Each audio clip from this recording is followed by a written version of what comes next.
Look at that!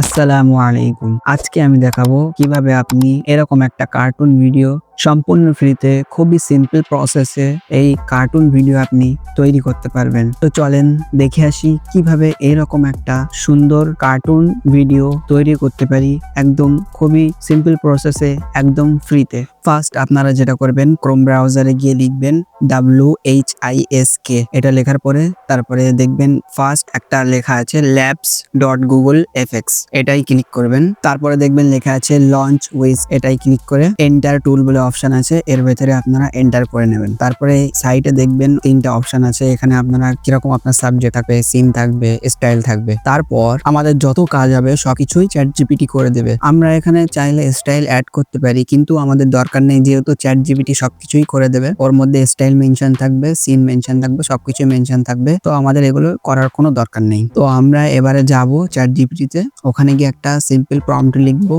আমরা বাংলাতেই লিখবো যে আমি এখানে লিখবো যে একটা হাতি নদীর ধারে পানি পান করছে আর সাইডে 4টে বাচ্চা আছে যারা কিনা এক পাঞ্জাবি আর বোরখা পরে আছে একটা জঙ্গলের মধ্যে। এরকম একটা সিন তৈরি করতে পারবো। তারপরে দেখুন সঙ্গে সঙ্গে ChatGPT আমাকে একটা প্রম্পট দিয়ে দিয়েছে। এইবারে আমরা কি করব, এই প্রম্পটটা কপি করব, কপি করে আমরা প্রম্পটটা পেস্ট করব উইক্সতে। এবারে প্রম্পটটা পেস্ট করা হয়ে গেছে, এবার রানে ক্লিক করব। কিছুক্ষণের মধ্যেই দেখুন কি সুন্দর একটা আমাদের ফটো জেনারেট করে দিয়েছে, একদম ফুললি সিনেম্যাটিক ডিজনি স্টাইল। দেখেছেন কি সুন্দর একটা ফটো জেনারেট হয়ে গিয়েছে। এইবারে দেখুন ফটোটা, এইবারে আমরা কি করব, এরকম টাইপের আরো একটা ফটো জেনারেট করার জন্য ও ChatGPT কে বলবো যে এরকম একটা জঙ্গলের সাইডে একটা ছোট ঘর আছে আর একটা ছোট্ট নদী আছে, সেই নদীর ধারে কাশফুল আছে আর সেই নদীতে একটা ব্যাঙ আছে পাতার উপরে। এরকম টাইপের একটা সিন বলবো, আর সাইডে দুটো ছেলে আর একটা মেয়ে দাঁড়িয়ে আছে, এরকম একটা সিন আমরা বানাতে বলবো। তো দেখুন সঙ্গে সঙ্গে আমাদের ChatGPT আরো একটা এরকম সুন্দর ফটো জেনারেট করার জন্য প্রম্পট দিয়ে দিয়েছে। এইবারে আমরা কি করব,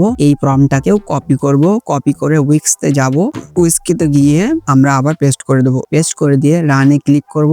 দেখুন সঙ্গে সঙ্গে কি সুন্দর একটা আবার ফটো জেনারেট করে দিয়েছে। লেফট সাইডের ফটোটা খুব সুন্দর জেনারেট করেছে, কিন্তু রাইট সাইডের ফটোটা একটু গড়বড় করে দিয়েছে, একটু আলাদা আলাদা সিন করে দিয়েছে। তো আমরা কি করব, লেফট সাইডের ফটোটা চুজ করব। এইবারে আমি দেখাবো কিভাবে আপনারা এই ফটোটাকে অ্যানিমেট করতে পারেন। তার জন্য আমরা আবারও ChatGPT এর কাছে যাব, গিয়ে বলবো যে আগের যে দুটো সিন আমরা জেনারেট করার জন্য দিয়েছি ওই সিন দুটোর ভিডিও প্রম্পট দিতে। তো সঙ্গে সঙ্গে দেখুন ভিডিও প্রম্পট VO3 এর জন্য দিয়ে দিয়েছে। এবার আমরা কি করব, ছবির কোনায় দেখবো যে অ্যানিমেট বলে একটা অপশন আছে, ওই অ্যানিমেট অপশনে গিয়ে ওই ফার্স্ট প্রম্পটটা আবার পেস্ট করে দেবো। ভিডিও প্রম্পটটা পেস্ট করে দেওয়ার পরে দেখবেন যে ভিডিওটা একটা করে ক্রেডিট নেয় এখান থেকে, ভিডিওটা খুব তাড়াতাড়ি জেনারেট হয়ে গেছে। দেখুন কি সুন্দর একটা ভিডিও জেনারেট হয়ে গিয়েছে। Wow, look at that! এবার আমরা কি করব, সেকেন্ড প্রম্পটটা আবার নেব। সেকেন্ড প্রম্পটটা নেওয়ার পরে দ্বিতীয় যে ফটোটা আছে ওর অ্যানিমেটে ক্লিক করে ওখানে গিয়ে আমরা প্রম্পটটা পেস্ট করে দেবো। পেস্ট করে দেওয়ার কিছুক্ষণ পরেই দেখুন আরো একটা সুন্দর ভিডিও জেনারেট হয়ে গেছে। এইভাবে আপনি ফুললি আপনার মনের মতো একটা কাস্টমাইজ কার্টুন বানাতে পারবেন। আজকের ভিডিও এই পর্যন্তই। ভিডিওটি ভালো লেগে থাকলে একটা লাইক দিয়ে দেবেন, চ্যানেলটি সাবস্ক্রাইব করে রাখবেন পরবর্তীতে আরো এরকম সুন্দর সুন্দর ভিডিও পাওয়ার জন্য।